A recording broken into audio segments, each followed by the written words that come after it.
చరిత్ర గురించి ఆలోచించినప్పుడు మీకు తెలుసా మన చరిత్రలో అత్యంత గొప్ప జ్ఞాన భాండాగారాలు వేలాది సంవత్సరాల పాటు ఒక్క కాగితం ముక్కపై కూడా రాయబడలేదని అవి కేవలం గాలిలో ధ్వని తరంగాల్లో మాత్రమే బతికున్నాయని. అవును. అంతేకాదు, ఒక్క అక్షరం కూడా తప్పుపోకుండా ఆధునిక కంప్యూటర్ల ఎర్రర్ కరెక్షన్ కోడ్స్ తరహాలో ఆ శబ్దాలను వారు భద్రపర్చారు. నిజంగా ఇది మొదలు మాత్రమే. Welcome. Dead set. Pause. History checked. ఈ రోజు మనం చేసే ఈ డీప్ డైవ్లో వేదాలు మరియు ఉపనిషత్తుల వెనుక ఉన్న అసలైన టెక్నాలజీని, అందులో ఉన్న అద్భుతమైన సైన్స్ని డీకోడ్ చేద్దాం. ఖచ్చితంగా. అంటే కేవలం ఒక మతపరమైన కోణంలోనే కాకుండా బేసిక్గా ఒక ఇన్ఫర్మేషన్ టెక్నాలజీ అద్భుతంగా దీన్ని మనం విశ్లేషించాలి. అవును. సో ఈ ప్రయాణంలో మనం అర్థం చేసుకోవాల్సిన మొదటి విషయం ఏంటంటే, అక్షరాలకు అందని ఆ శబ్దాల ప్రపంచం అసలు ఎలా పనిచేసేది అని గురించి మాట్లాడుకుంటే, ఆ కాలంలో వ్రాతపూర్వక విధానాన్ని ఒక డెడ్ మీడియంగా భావించారు. అవును, అదొక చనిపోయిన మాధ్యమం అని అనుకున్నారు. దీనికి కారణం కూడా సోర్సెస్లో చాలా స్పష్టంగా ఉంది. ఆకులపై రాస్తే అవి వందల ఏళ్లకు నశించిపోతాయి. పైగా ఎవరైనా రాయడం మొదలుపెట్టినా ఆ రాసే లేఖపుడు ఏదైనా పదం తప్పుగా రాయొచ్చు కదా. ఎగ్జాక్ట్లీ. ఇన్ఫర్మేషన్ కరప్ట్ అయ్యే అవకాశం చాలా ఎక్కువ ఉంటుంది. అందుకే వారు వ్రాతను అసలు నమ్మలేదు. వేదాలను వారు శృతి అన్నారు. శృతి అంటే వినబడినవి అని అర్థం. ఇవి కేవలం భౌతికంగా కనిపించే పుస్తకాలు కావు. ఇవి కేవలం వైబ్రేషన్స్. అంటే ఆ శబ్దాలను వాళ్ళు అపౌరుషేయాలు అంటారు కదా, మామూలు మనుషులు కూర్చొని ఏదో ఆలోచించి రాసినవి కావు అని. అను. పురాతన దార్శనికులు లేదా ఋషులు లోతైన ధ్యానంలో ఉన్నప్పుడు ఆ శబ్దాలను చూశారు లేదా విన్నారు అని నమ్మకం. ధ్వని యొక్క ఖచ్చితమైన ఫ్రీక్వెన్సీలోనే అసలైన శక్తి ఉందని వాళ్లు బలంగా నమ్మారు. మంత్రం అనేది కేవలం అర్థాన్ని ఇచ్చే పదం కాదు, అది ఒక నిర్దిష్టమైన శక్తిని విడుదల చేసే ధ్వని తరంగం. రాసినప్పుడు ఆ ధ్వని యొక్క వైబ్రేషన్ ఎలా రికార్డ్ అవుతుంది? అవదు.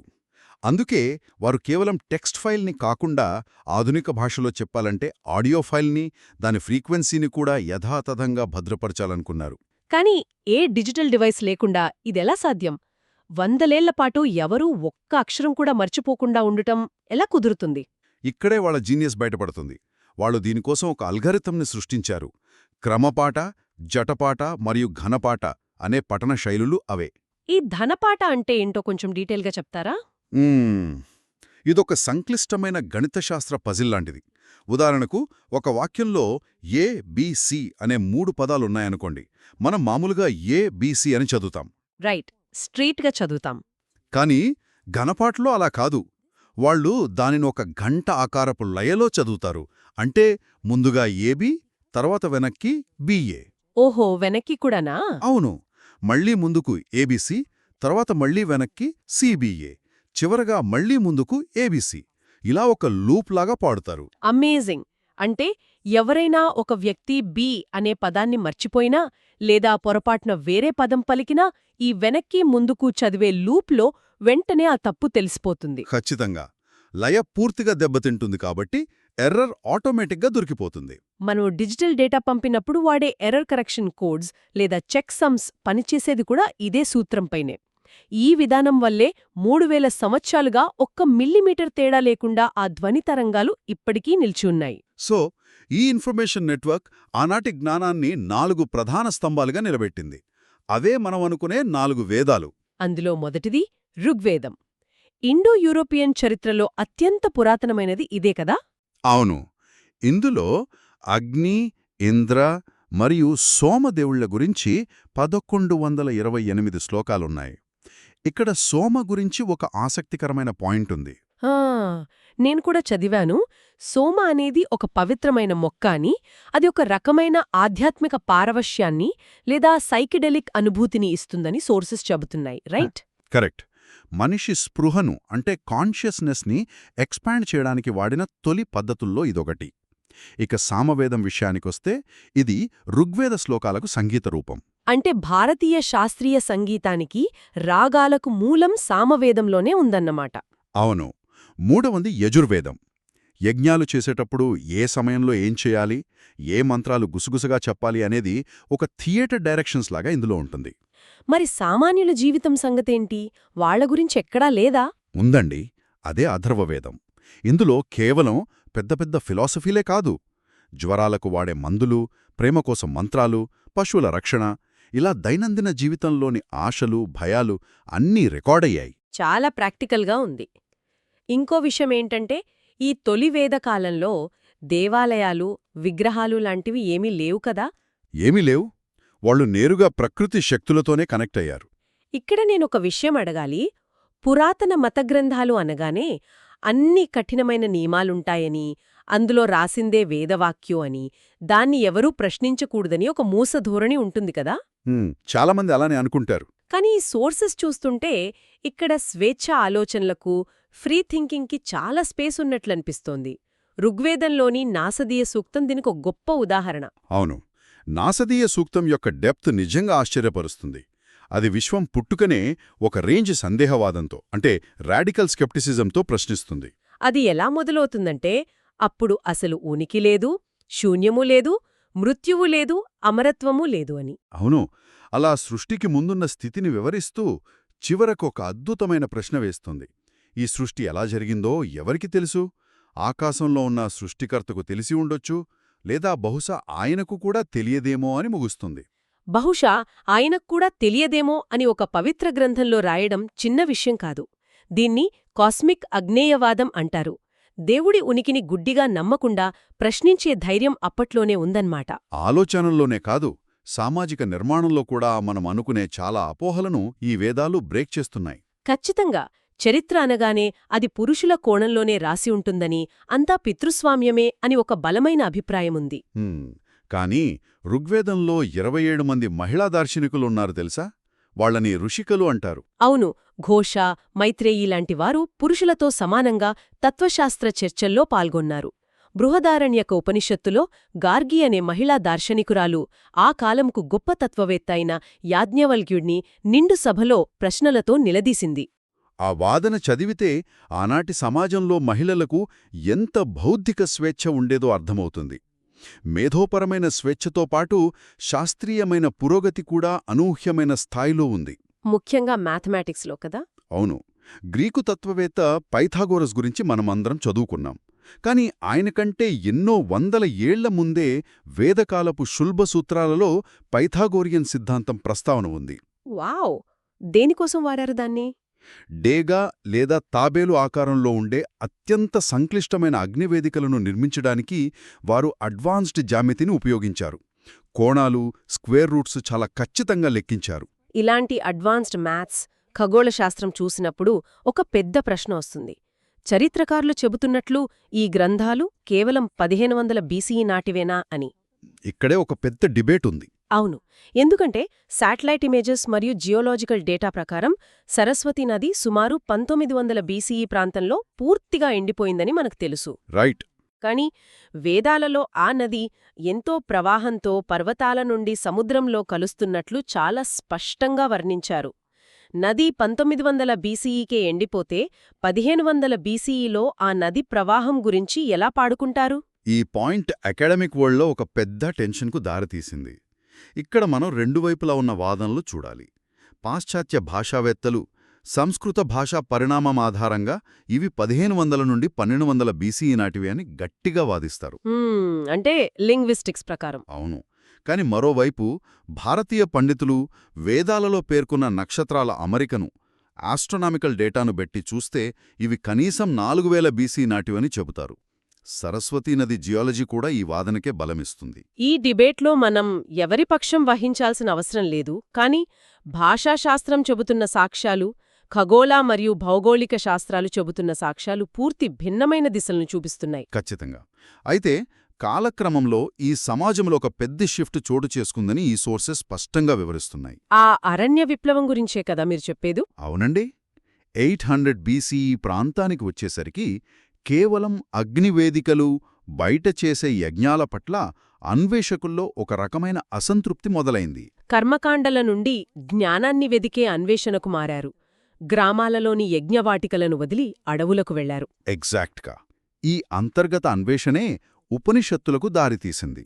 ఉపనిషత్తు అంటే అర్థం ఒక గురువు దగ్గర కింద కూర్చోవడం, ఒకరినొకరు ప్రశ్నించుకుంటూ తత్వాన్ని అర్థం చేసుకునే ప్రక్రియ అన్నమాట. అవును. ఈ ఉపనిషత్తులు ప్రధానంగా 4 వరల్డ్ షేకింగ్ కాన్సెప్ట్స్ను పరిచయం చేశాయి. అవి బ్రహ్మ, ఆత్మ, మాయ మరియు తత్వం అసి. బ్రహ్మ అంటే విశ్వమంతటా వ్యాపించియున్న ఒకే ఒక సత్యం. దానికి రూపం లేదు. ఆత్మ అంటే ప్రతి జీవి లోపల ఉండే శాశ్వతమైన ఉనికి కదా. రైట్. ఇక మాయ అనే కాన్సెప్ట్ అయితే చాలా ఇంట్రెస్టింగ్. ఈ విశ్వం మొత్తం బ్రహ్మతోనే నిండి ఉన్నప్పటికీ మనకు అన్నీ విడివిడిగా, అంటే జంతువులు, మనుషులు, వస్తువులా కనిపిస్తాయి. ఆ విడివిడిగా చూపే భ్రమనే మాయా అంటారు. మోడర్న్ క్వాంటమ్ ఫిజిక్స్లో చూసే కంటిని బట్టి రియాలిటీ మారుతుంది అని చెప్తారు కదా, దానికిది చాలా దగ్గరగా అనిపిస్తుంది. అవును, చాలా దగ్గరగా ఉంటుంది. ఇక 4వది అత్యంత విప్లవాత్మకమైనది తద్ త్వం అసి. అంటే నీవే అది. నీ లోపల ఉన్న ఆత్మ, ఈ విశ్వమంతా వ్యాపించి ఉన్న బ్రహ్మ, ఇవి రెండూ వేరు కాదు, ఒక్కటే అని. కరెక్ట్. దేవుడు ఎక్కడో పైన ఆకాశంలో ఉండి మనల్ని ఆడిస్తున్నాడు అనే భావనను ఇది తుడిచిపెట్టేసింది. ప్రతి మనిషి లోపల దైవత్వం ఉందనే ఒక గొప్ప ఆలోచన ఇది. కాని ఇదంతా సిద్ధాంతాలుగా వినడానికి బాగానే ఉంటుంది, కానీ సామాన్యులకు అర్థం కావడం చాలా కష్టం. అప్పటి ఋషులకు ఇది ఎలా అర్థమైందంటారు? అందుకే వాళ్ళు ఈ కష్టమైన ఫిలాసఫీని అద్భుతమైన కథలు, సంభాషణల ద్వారా చెప్పారు. ఛాందోగ్య ఉపనిషత్తులోని కథ దీనికి బెస్ట్ ఎగ్జాంపుల్. ఆ మర్రి విత్తనం కదే కదా? అవును. ఉద్దాలకుడు అనే తండ్రి తన కొడుకు శ్వేతకేతుకు అస్తిత్వాన్ని వివరించడానికి ఒక మర్రి విత్తనాన్ని పగలగొట్టమంటాడు. లోపల ఏముందనడిగితే కొడుకు ఏమీ లేదు, శూన్యం అంటాడు.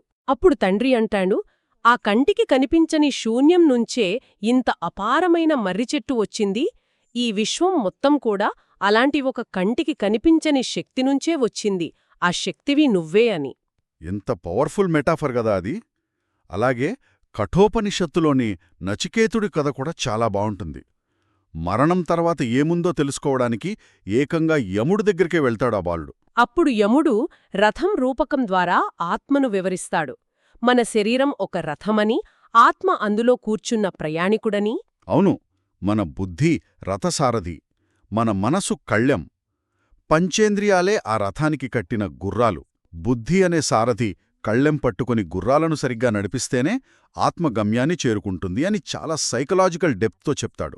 మరణం స్వయంగా ఒక చిన్న పిల్లాడికి కౌన్సెలింగ్ చేయడం లాంటి ఈ సంభాషణ వింటుంటేనే చాలా ఆశ్చర్యంగా ఉంటుంది. ఇదే క్రమంలో మాండూక్య ఉపనిషత్తు కాన్షియస్నెస్ని, అంటే స్పృహను 4 దశలుగా విభజించింది కదా. రైట్. 1 మెలకువగా ఉండి ప్రపంచాన్ని అనుభవించడం, 2 కలలు కనడం, 3 ఎటువంటి కలలు లేని గాఢనిద్ర. మరి 4వది? 4వదే తురియ. తురియ అంటే ఈ 3 దశలను వెనుక నుండి గమనించే ఒక స్వచ్ఛమైన స్పృహ. అంటే ఆధునిక సైకాలజీలో మనం మైండ్ఫుల్నెస్ అని ఏదైతే అంటున్నామో దానికిది పరాకాష్ట. ఇదంతా ఓం అనే శబ్దంలో దాగి ఉందని వారు చెప్పారు.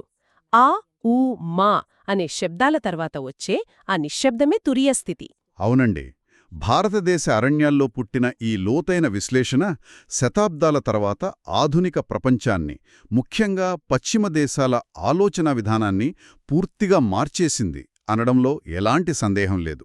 ఆటం బాంబు సృష్టికర్త జె. రాబర్ట్ ఓపెన్హైమర్ జీవితమే దీనికొక ప్రత్యక్ష ఉదాహరణ కదా. అవును, ఆయన కేవలం అనువాదాలు చదివి వదిలేలేదు. ఒరిజినల్ సోర్సెస్ చదవడానికే ఏకంగా సంస్కృతం నేర్చుకున్నాడు. అణుబాంబు ప్రాజెక్ట్ సమయంలో ఆయన ఎదుర్కొన్న నైతిక సంఘర్షణను జయించడానికి డ్యూటీ వితౌట్ అటాచ్మెంట్ అనే కాన్సెప్ట్ని వాడుకున్నారు. అంటే ఫలితం మీద ఆశ లేకుండా బాధ్యతను నిర్వర్తించడం. ఓపెన్హైమర్ ఒక్కరే కాదు, 19వ శతాబ్దపు ప్రముఖ జర్మన్ తత్వవేత్త ఆర్థర్ షోపెన్హోవర్ నిద్రపోయే ముందు ప్రతిరోజూ ఉపనిషత్తులు చదివేవారు. నిజంగానా? అవును, అవి తన జీవితానికి, మరణానికి అత్యుత్తమ ఊరట అని ఆయన స్వయంగా రాసుకున్నారు. అలాగే కార్ల్ జంగ్ లాంటి ప్రముఖ సైకాలజిస్ట్ తన కలెక్టివ్ అన్కాన్షియస్ అనే సిద్ధాంతాన్ని ఉపనిషత్తుల ఆధారంగానే అభివృద్ధి చేశారు. అంటే ప్రపంచంలోని మనుషులందరి అంతరంగం ఒకే మూలం నుండి వస్తుందనే ఆత్మభావనే ఆయన సిద్ధాంతానికి పునాది అన్నమాట. ఎగ్జాక్ట్లీ. ఇదొక బ్రహ్మాండమైన మేధో ప్రయాణం. కేవలం మతపరమైన కర్మల నుండి ప్రారంభమై మనిషి అంతరంగాన్ని ప్రశ్నించే స్థాయికి ఎదిగింది. ఈ అనాలిసిస్ అంతా చూశాక ఒక విషయం చాలా క్లియర్గా అర్థమవుతుంది. ఈ వేదాలు, ఉపనిషత్తులు కేవలం పురాతన అక్షరాలను భద్రపరచలేదు, మనిషిని తనలోని దైవత్వం పట్ల మేల్కొల్పే ఒక ఫ్రీక్వెన్సీని చెక్కుచెదరకుండా కాపాడాయి. 100% నిజం. సో దీన్ని బట్టి మనం ఆలోచించాల్సిన విషయం ఒకటుంది. మనమిప్పుడు ఎంతో గర్వంగా వాడుతున్న డిజిటల్ స్టోరేజ్, క్లౌడ్ డేటా అన్నీ కూడా మహా అయితే కొన్ని దశాబ్దాల్లోనే పాడైపోవచ్చు. టెక్నాలజీ మారితే ఆ డేటాను చదివే మిషన్లు కూడా ఉండకపోవచ్చు. అవును, కాని వేలాది సంవత్సరాల క్రితం ఎలాంటి డిజిటల్ టెక్నాలజీ లేకుండా కేవలం మానవ శ్వాస మరియు ధ్వని యొక్క గణిత శాస్త్రంతో ఒక నాగరికత తమ జ్ఞానాన్ని భద్రపరిచింది. అంటే అత్యుత్తమ టెక్నాలజీ బయట ఎక్కడో ఫ్యాక్టరీలో లేదు, మన మెదడులో, మన శబ్దంలోనే ఉందన్నమాట. ఇది నిజంగా మనం మరింత లోతుగా అన్వేషించాల్సిన విషయం. That's it from dead set history. Stay curious and we'll catch you next time.